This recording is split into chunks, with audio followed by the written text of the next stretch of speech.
Good afternoon to our friends, family, and colleagues from the middle of the Jerusalem. This is Dan Diker, president of the Jerusalem Center for Public Affairs, and we are on day 20. Day 30. Or we are 30 already? We're at day 30 following the October 7th massacre of almost 1,500 Israeli children, women, and men, and soldiers, an unprecedented event in Israel, frankly, in the last 2,000 years, and the worst mass murder of Jews since the Holocaust, more than back in the mid-20th century. But here we are, and the Israeli army, as many of you know, continue its ground operations in Gaza in order to cause the collapse of the Hamas leadership. It has essentially divided Gaza into two, northern Gaza and southern Gaza. And what we're trying to do at the Jerusalem Center, of course, is to zoom out and to create context, perspective, analysis on various aspects of this evolving war with Hamas and also with other regional actors in the Middle East region. First and foremost, the Islamic Republic of Iran, that we know very clearly was behind the October 7th atrocities, having planned, financed, inspired, executed, and oversaw the operation, and in line with their proxy strategy that has been in place since 1979. I'm joined by my dear colleague and friend, Lieutenant Colonel of Reserve Maurice Hirsch, who'll give us a very, very quick update as to where we are before we introduce our very honored guest, one of the great academics in the United States of Jewish life, Professor Jonathan Sarna of the Braun Professor of American Jewish History at Brandeis University and the Chief Historian of the Weizmann National Museum of American Jewish History, past president of the Association for Jewish Studies. A great honor to have you, Professor. I'm just going to turn just for a minute or two to our dear colleague, Maurice Hirsch, who will give us a quick update about where we are today, and then we'll turn to you to get some context from where you sit. So what we're seeing, Dan, thank you very much, and welcome to everyone. What we're seeing is the continuation of the war. The terrorists have fired now over 9,500 missiles into Israel. They continue their efforts to breach Israel, to infiltrate Israel. Even this morning, there was another attempted attack like that, and the IDF is responding, as you said, cutting off the north and south of Gaza, cutting them in half. Hamas's stronghold is in the north of Gaza, in Gaza City. And there they have the massive tunnel infrastructure, including the tunnels under the Shifa hospital, the main hospital in Gaza. So that's really the southern area. The southern area of the Gaza Strip is where the IDF is sending everyone to get out of the way, of the bombs, get out of the way of the missiles. They're coming, and Hamas is literally killing the people running away as they try and flee for their lives. I mean, Hamas actually has a strategy of preventing its own public from reaching the safe zone in southern Gaza. Well, without 100%, they've put out physical blockades to prevent people going, and they've even shot people as they were traveling south. That's something that we've already seen. In the north, I mean Lebanon, north of Israel, there we've seen the continuation of this tit for tat. The Hezbollah terrorists fire missiles at Israel. Israel responds. Almost 65 Hezbollah terrorists have been killed since the start of the war, and that is continuing on all the time. We saw Hassan Nasrallah, the Secretary General of Hezbollah, give a speech on Friday, which was really a lot of wind about nothing. He said nothing particularly, saying it was a Palestinian affair. He was non-committal as to whether Hezbollah would join the effort, wouldn't join the effort. It suggests deterrence. It suggests that there is an element of Israeli military deterrence that may be setting him back on his from his more aggressive statements from the past. So I think it's both a combination of Israeli deterrence to a certain extent, statements by the IDF's chief of staff saying that most of the targets that needed to be attacked from the air in Gaza, i.e. over 12,000 targets that have already been hit, have now been hit, and the Air Force and most of it is available to attack in other regions wherever it may be necessary. Take the hint, Hassan Nasrallah, and what would be done to Lebanon in general as a result of opening that front as well. It should be mentioned before we turn to Professor Sarna that the United States has made public declarations and representations that if the Iranian regime or its proxies were to attack Israel, the United States would engage those enemies from its and that's what we saw. Itself. 2 entire fleets of aircraft carriers coming to the region. The USS Eisenhower making its way yesterday through the Suez Canal and traveling round towards the Arabian Gulf to make sure that that side of the world is also covered. One of the main points made by Hassan Nasrallah was this repeated attempt to say that Iran wasn't behind the October 7 massacre. That was his claim. But alternatively, I read a report this morning that said the original massacre was planned to take place on Pesach and not to be delayed, but it was delayed at the request of the Iranians, who were at the time in discussions with America for the freeing of hostages and the $6 billion and a $6 billion paycheck in return. So the Iranians were interested in a little bit more calm at the time, so they asked for the massacre to be put off, which would indicate that they both clearly knew and were heavily involved, as you said, and Hassan Nasrallah's empty statements over the weekend were nothing more than that. But that's part of this whole. That's what we're seeing, Dan. We're seeing massive disinformation, which I would believe is feeding into all of this discussions that we're going to hear from Professor Sarna. What are these people on campuses hearing? Hamas is operating massive influences all over the world that are with people with hundreds of millions of followers that are just putting out disinformation, lies, blood libels. One of them with over 5 million followers still claims that Israel intentionally attacked the El Ahali hospital, killing over 1,000 people. That's just wrong on every level possible. Israel didn't attack; it was a failed missile, and there wasn't that level of people killed. Not even close. There were no more than a dozen, maybe a few more. The Red Cross is reporting between 30 and 50 people. But let's turn to Professor Sarna. And so that's been put out. So that's what these people are actually believing. So Professor Sarna, as our dear colleague Maurice has just indicated, this war is perhaps more than demonstrably any other major explosion between Israel and Hamas is awash in misinformation and disinformation being amplified over social networks and having a great influence on young people throughout North America and Europe for sure. Help us understand, Professor, from your many decades as being a leading educator, academician of Jewish life in the United States, how you are seeing the unfolding of this convergence of rhetoric on the American side, especially on campuses, and following this extraordinarily horrific event on October 7th and the subsequent war opposite Hamas. Well, thank you, and it's really an honor to be with you. I think the place to start is indeed with the Jewish students. They are terrified, and one hears that from many sources. And indeed, I think many parents and students are wondering, can universities keep them safe? I'm proud to say that my own university, Brandeis, and maybe I'll say more about that later, is an exception. And it's partly its Jewish sponsorship and history, but partly the stance of the president.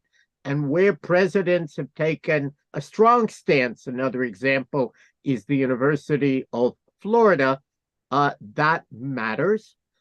I'm sure there are a great many university students who want to get good grades, pass their exams, get jobs. They're not involved at all. Even at Harvard, Rabbi David Wolpe, who was there this year, said that, the vast majority of students are not engaged in the issue. But as we have seen at Cornell, at Tulane, at Amherst, it only takes one act of violence for a whole student body to be terrorized, and that is really the aim. I think there's a very long list of universities, beginning right up there with Harvard, where Jewish students who never expected to be in this position of victims find themselves stigmatized, and indeed the environment is really a crucial matter. They're being intimidated. They're being harassed. Students ask, I'm sitting in a classroom with a professor who signed a statement that attacks Israel and defends Hamas. There's a huge power imbalance between the student and the faculty member. The student wonders, what can I say? What can I write when asked to write an exam? They're not getting much help from campus administrators. Like you, Maurice, I think when we dig deep afterwards, we will find that there is a lot of money flowing into certain organizations from the Arab world, maybe from Iran and its proxies, sometimes in the Saudis, supportive of Students for Justice in Palestine and similar groups. But for now, the question really for students, which many of them can't understand, it was 1,500 of our guys who were massacred, raped, kidnapped, and so on. How come we're not the victims, but somehow we are to blame? Many students don't know how to respond, and I think that Hillels and Chabad houses are doing a very good job in giving them support and giving some organization, but that's not what they were set up really to do. And what we are seeing in real time is a transformation of the way Jews are thinking about many campuses, including campuses where they once considered themselves very safe. There we have seen donors in unprecedented manner make clear that they will punish universities that have not defended their Jewish students. This became clear at Penn, at Harvard, at Columbia, and all three of those schools have appointed committees on anti-Semitism. But I think in a somewhat mistaken emphasis on free speech, we have really allowed what would not be allowed in any business in America. We have allowed an environment of intimidation and harassment to develop on college campuses. And remember, it's even worse than in a place of employment. A place of employment, you go home at night. At a university, you're there 24/7. What happens if you have roommates or fraternity mates who constantly attack Israel? I recently had in my office a student who wore a Jewish star, and she said openly, I can wear it at Brandeis. I would never wear it outside when I go to other campuses. We did not expect to see that kind of fear in our lifetime. And I think that great pressure needs to be placed on universities to do something about this trend. The president of Brandeis, in a column this morning in the Boston Globe, points out that while universities certainly cannot stop free speech, they can prevent their own names and their own spaces being associated with hate speech. And the implicit suggestion is that organizations behind these kinds of tactics should be denied the use of the university's name, not allowed to use university facilities. On some campuses, the Tulane was a very good example. It's clear that outsiders are fomenting the trouble that occurs and indeed trying to provoke violence. I think it is now a strategy to try and provoke violence. And while it's important, and I think it's being done, that Jewish organizations kind of tamp down students who would like to violently engage, something needs to be done about those who are coming on to campus and truly attempting to get students literally to fight with them.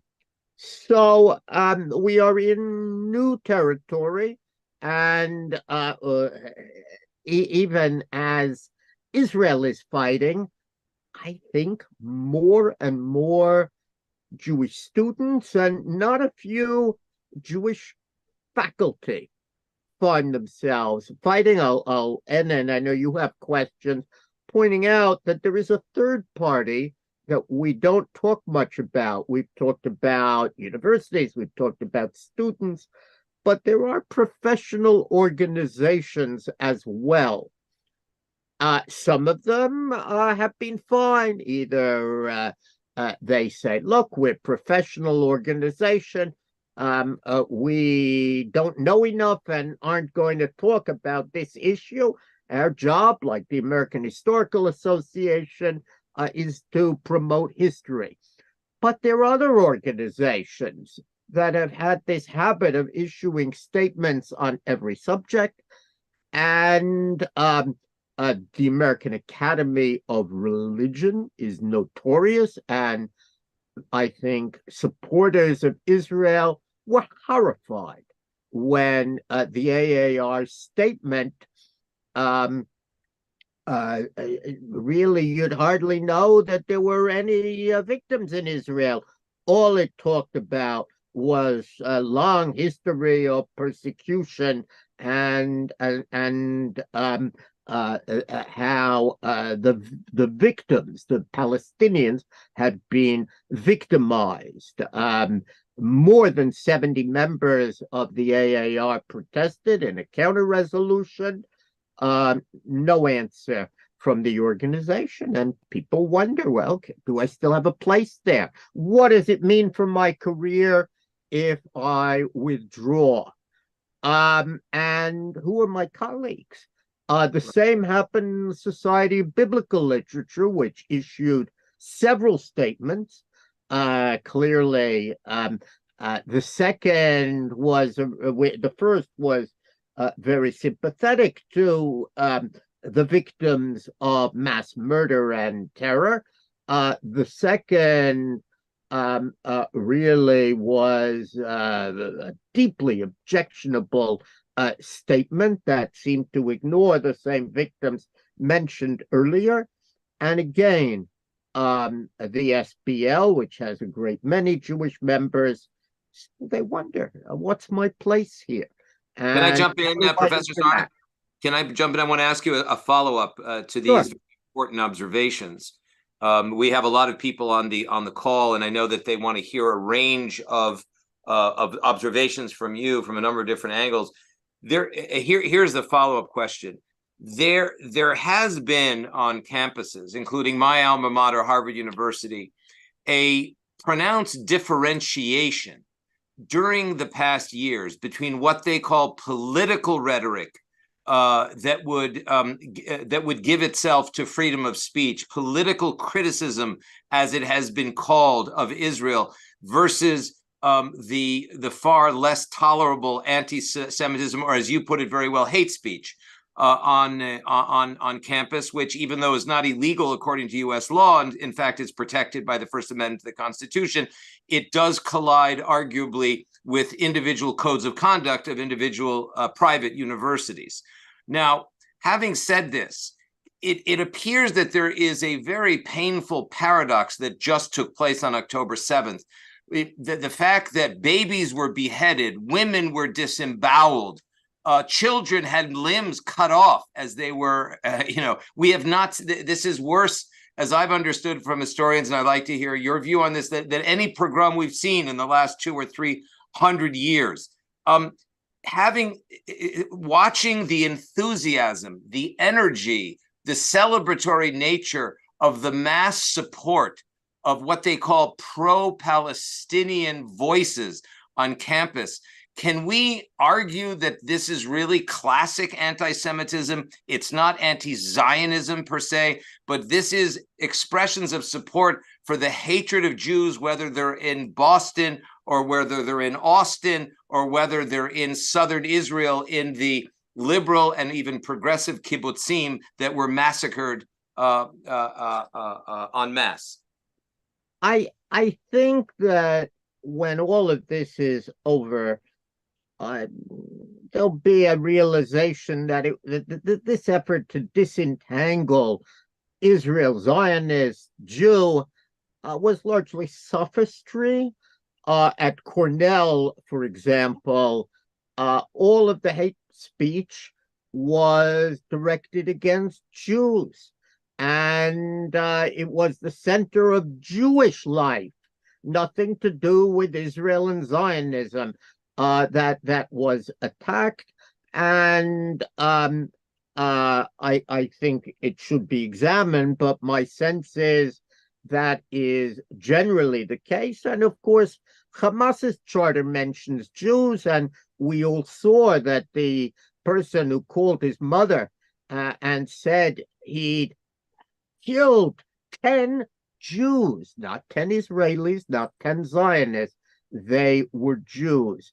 I've got to imagine that is a beginning to hit home, and there have been many articles that have crossed my desk with titles like "I was woke until October 7th," "I've been deserted by my progressive friends," and the like. It's too early to know exactly what will happen, but some will remember that after the 6-Day War, we saw a real turn inward among American Jews, less emphasis on anti-Vietnam War, about ending, less emphasis on civil rights movement, more emphasis on the Soviet Jewry movement, on support for Israel. And these oscillations really between what we might call universalism and particularism really have a very long history, and it would not at all surprise me if this is one of the plastic moments and large numbers, not all, but large numbers of Jews really forced to choose on campus between their Jewish allies, their progressive allies, will suddenly find that their real friends are their fellow Jews. It will also be interesting to see whether there is a shift towards universities that have taken a strong stand on protection of Jews, on not permitting hate speech, and on presidents who have used this moment to distinguish, as the President of the United States did, between what the president described as sheer evil and self-defense, in a sense, between good and bad. Yes, Professor Sarna, there's actually a participant on this call who has celebrated the refrain "From the river to the sea, Palestine will be free," which for anybody that's taken an 8th grade class in the Middle East knows it's a clarion call for the continued massacre of Jews and the emptying of the state of Israel of its Jewish population. How would you answer what this particular jihadist enthusiast has called a very activist SJP chapter on Brandeis? Should SJP be continued to exist at Brandeis when making these types of declarations? So I can't speak for the university. I don't think I agree that it's a very large group. I don't know how many Brandeis members it has, but I will remind you that well over 1,000 students signed a petition at Brandeis. But I think that President Leibowitz's statement in the Globe this morning, in which he talks about denying space and denying use of name to organizations that promote hatred, may very well be an anticipation of what Brandeis is considering. I think we do not in any way want to stop respectful debate. Indeed, we want to encourage it, and we don't want to feel that there are ideas that students need to be protected from. The whole point is this is not being waged on that cerebral level.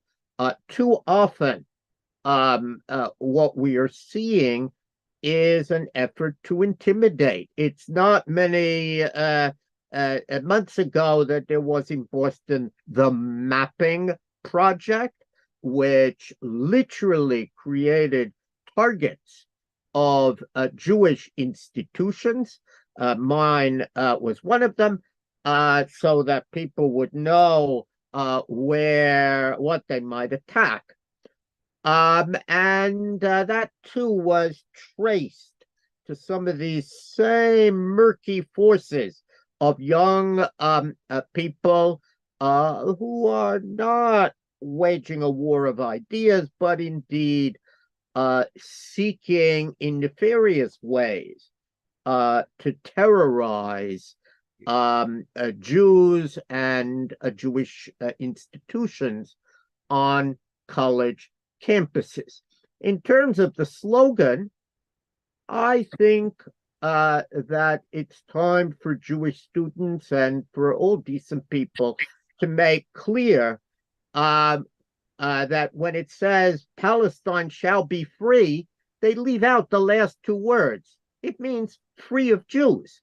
That's a slogan we may remember from unhappy periods in Jewish history, in the Shoah and elsewhere, and let them admit that what they are saying is Palestine will be free of Jews. Similarly, the term occupied Palestine, basically that refers to when students use it, or occupied territory, they don't mean what some scholars mean in terms of 67 territory. They consider the whole land to be occupied and really see their goal as returning to 1948. So we need to help students cut through the rhetoric and ask some tough questions about what the other side is saying.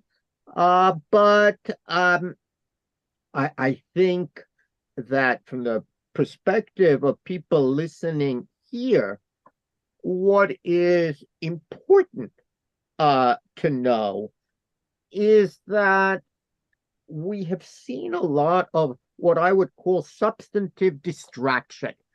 If Jewish students focus on the events of October 7th, the other side wants to talk about anything but the events of October 7th. Let's talk about what Israel has done elsewhere, and so on. It's worth remembering that, if I may make the parallel, we used to hear that about rape. The first question was, oh, she was raped. Well, what was she wearing? And didn't the climate somehow, the sexual climate somehow cause what happened? And pretty soon, the victim of rape felt raped a second time because nobody was focusing on the terrible act that was committed. And we made that illegal, actually. You can't ask, what was she wearing? Pretty well, I think that's what's going on here. The same effort at substantive distraction. What was Israel doing? What's been going on since 1948? Anything but focusing on the events of October 7th. One last point, just in terms of your question. For understandable and elevated reasons, Israel did not want to use the films of the gruesome events, and they were very toned down on American media, not so much in Israel, but there was a fear of victim porn. These are disturbing images, as the newspapers call them. Let's not show them. The result of that has been that a great many Americans have actually not seen these horrific images, but they have seen pretty horrific images of what's going on in Gaza. I think that when we look back, the well-intentioned effort of shielding us from the horrors of the day, in a sense, backfired. And many people don't have, in the United States at least, don't have those images seared into their brain the way they certainly have been in Israel. And some of the editors who very recently were allowed to see the images, Jody Rudoren of The Forward is a good example, I think did begin to understand the horror of the events in ways that words alone could not possibly capture. Do you think it would be a good idea? The Jerusalem Center for Public Affairs actually met today with the Minister of Diaspora Affairs, Amichai Shikli, and we recommended that a substantive version of the horrific events of October 7th be distributed or presented in live presentations on major university campuses to presidents, administration, faculty, and student leaders as part of an educational process to understand what lies behind Israel's decision to defend itself and go after this Hamas jihadi organization. Do you think that that would be, pedagogically speaking, advisable in the specific circumstances in which we find ourselves? I don't think we should assume it'll be magic, but I definitely think that it may be an unfortunate necessity to use that material and to explain why, following that material, following what happened, Israel felt that it had no choice but to go after Hamas, even though, unfortunately, and there's no doubt, and we should admit it, there are civilians who unfortunately have in the process lost their lives. But only when you see what happened on October 7th can you understand the intense anger of the community. I think that some felt, Bialik painted a picture in words, but you didn't have to see the gruesome pictures from Kishinev, and it's worth remembering that I think was 47 individuals, not 1,500. But his words had an impact. Today, I think especially students are much more likely to be moved by visual images, and it's a very visual generation, and we have no choice but to show those images like we show images from the Holocaust, and for the same reason. To what extent, Dr. Sarna, Professor Sarna, do you think that there is even the intellectual capability and integrity to accept those images as really as an expression of A, what happened, and B, of Israel's right and anger to respond? Most or very many of these pictures, many of the descriptions of what happened have already been widely circulated. Descriptions of first responders as to how women were disemboweled and their fetuses removed. Do people need to? Do you think that seeing those pictures will have that effect of changing the opinions of those haters, specifically within the administrations and in the academic staff and on campuses? We've seen instances, maybe we've seen them at a more heightened level in Israel, where, for those following them, of pictures of the victims, of the hostage victims who have been taken, babies, women, children, elderly, being ripped down on campuses by the pro-Hamas supporters. These are real pictures. These are real people that are now being held by genocidal terrorists in captivity. Do you really believe that the addition? Well, I mean, you're asking really two questions. First of all, I don't think that we should expect that this will change the extreme haters. Indeed, they knew Israel was to blame before the events happened. Israel, their perspective is always to blame.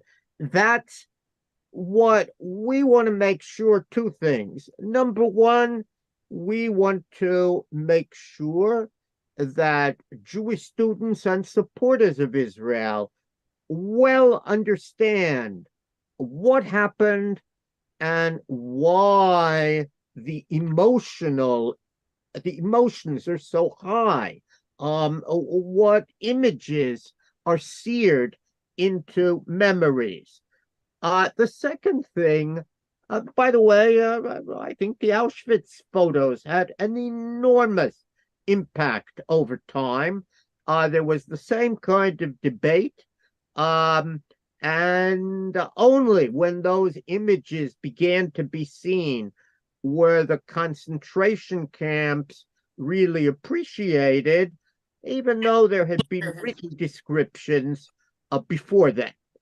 The second group who I'm concerned about are a very large group of students who may be somewhat apathetic and don't pay too much attention. Their concerns are reasonably with making it through the university, getting grades, getting jobs, but we still want to make sure that they understand what Israel's side is and why Israel feels the way it does. We don't want to ignore those people. But will it persuade SJP to go out of business? No. Yeah. I want to recognize Marty Gross's question. Marty, would you write your question out, please, and send it on the Q&A, because we had a policy of not opening up the microphones because we have so many participants. But I will recognize you if you can write the question on the Q&A. What should be done, Professor Sarna, from the point of view of code of conduct? Is there a position in light of this really unprecedented show of support on many campuses for the Hamas and its genocidal anti-Semitism, which it doesn't hide, to outline a code of conduct that maybe it can be, should be enforced? What is your view on that? I'm not sure that we had this type of deliberation before.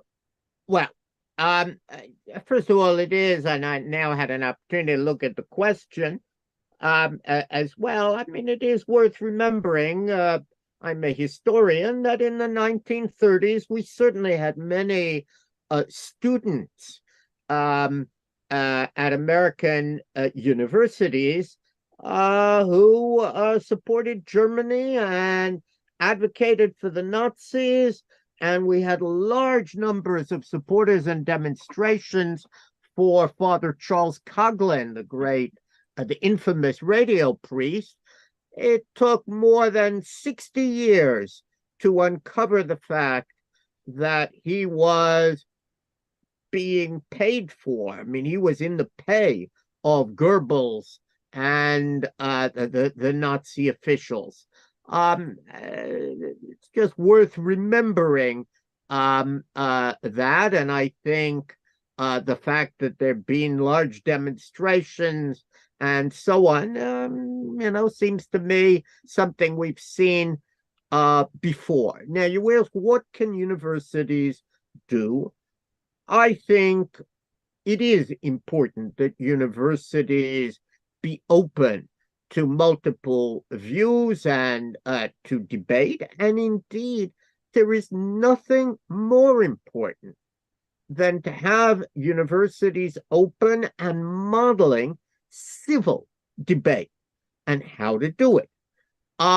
What I think troubles our students is not the civil debates that are informative and help them understand various points of view. What troubles them, first of all, is the activism of some of their faculty, faculty who may indeed grade them on the basis of whether or not they agree with the faculty members' activism. Faculty in recent years have this dual role, not just as educators, but they feel they're also supposed to commit to social change. And many students reasonably wonder if we disagree with the faculty members' politics, how will that impact on our grade? It's quite astonishing that we understood issues of power imbalance when we forbade faculty from dating students because of a power imbalance, but somehow the power imbalance when the faculty member has openly signed a petition that the student disagrees with, and then the faculty member has a discussion of the issue in class, somehow that goes unrecognized. And I want to come back and point out, as President Leibowitz of Brandeis does in his article, that while we can have and must have free speech, the university must similarly continue to police its name. So if it's the Harvard Students for Justice in Palestine, that can be removed and they can be told not to use the university's name. And in many cases, these clubs also get very expensive space at the university, and that too could be denied. But I would not be in favor in any way of denying people the right to speak their mind on campus. I think most of us feel that is what universities are about, but they're not about intimidation and harassment. Mm-hmm.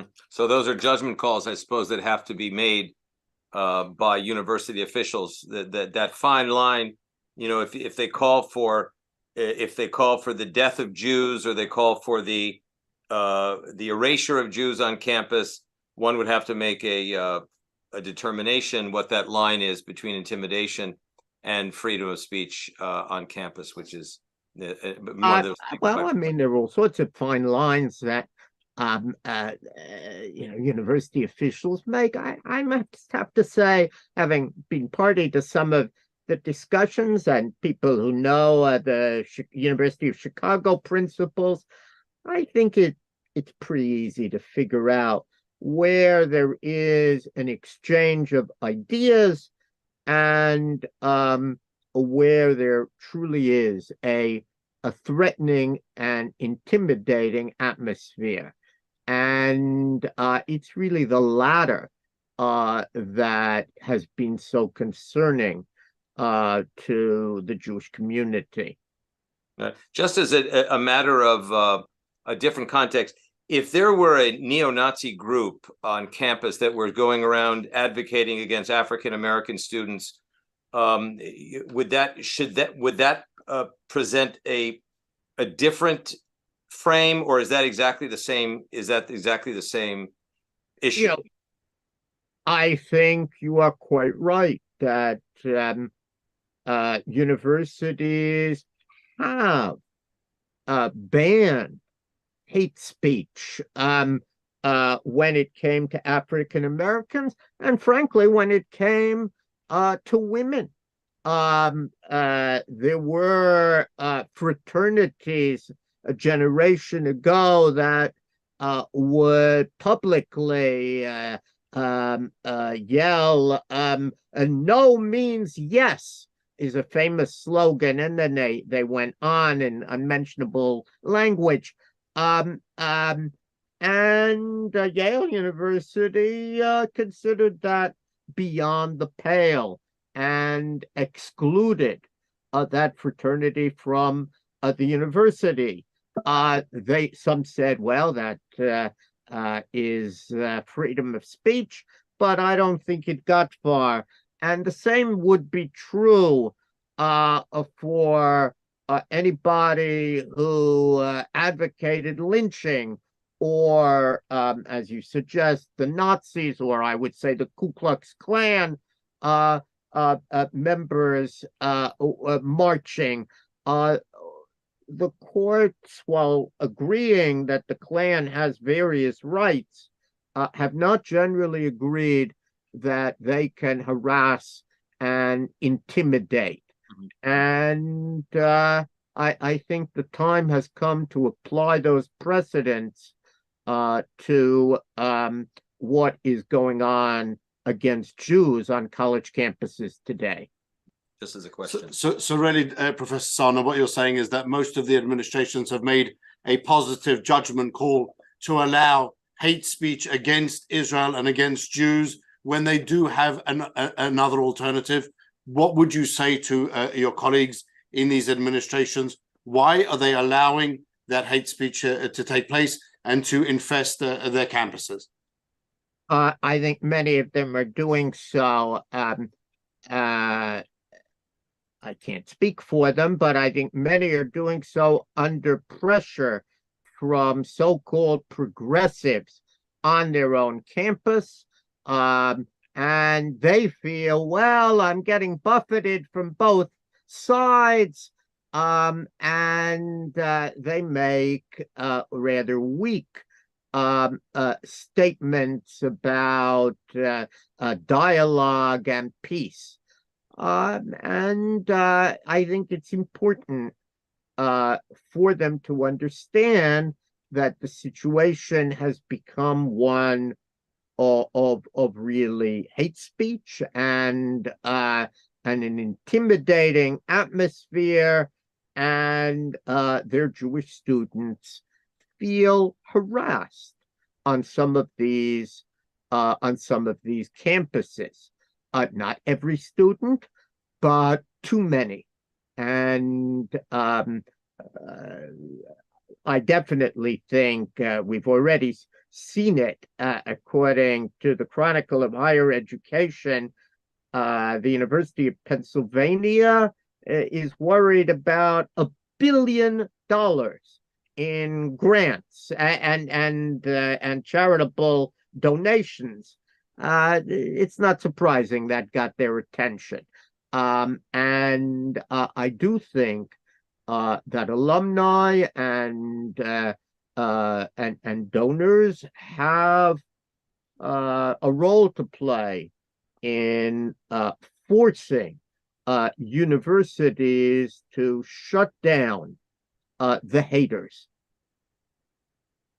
Professor Sarna, any parting thoughts as we wind up our very fruitful and important consultation with you regarding the convergence of this type of very difficult rhetoric, freedom of expression on campus, and collective intimidation of Jewish students, together with what is happening on the ground in Israel, which is also unprecedented in Israel's 75-year history? The only thing we haven't mentioned, and should for those who don't know, is that the United States Senate, the committee that oversees education, has become interested in this issue.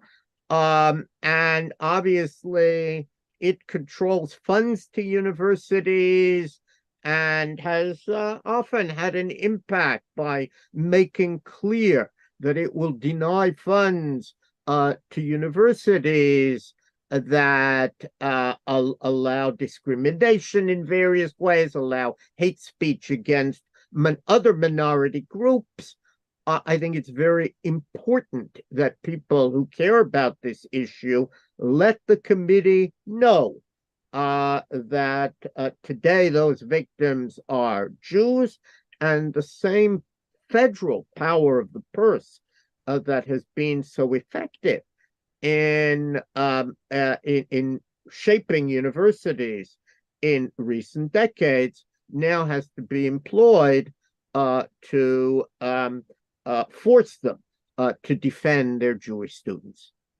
Thank you ever so much, Professor Sarna. It's been very instructive, teachable moment, as they say in class. And we do look forward to having you back, and perhaps we can turn your important comments into a small brief, a written brief that we can circulate to our friends here on this side and on the other side of the Atlantic Ocean. Thank you ever so much for your time and your insights, and we hope peace for all of you, for peaceful dialogue at Brandeis and at other universities, other campuses across the United States. Thank you ever so much for now. Thank you, and I hope we'll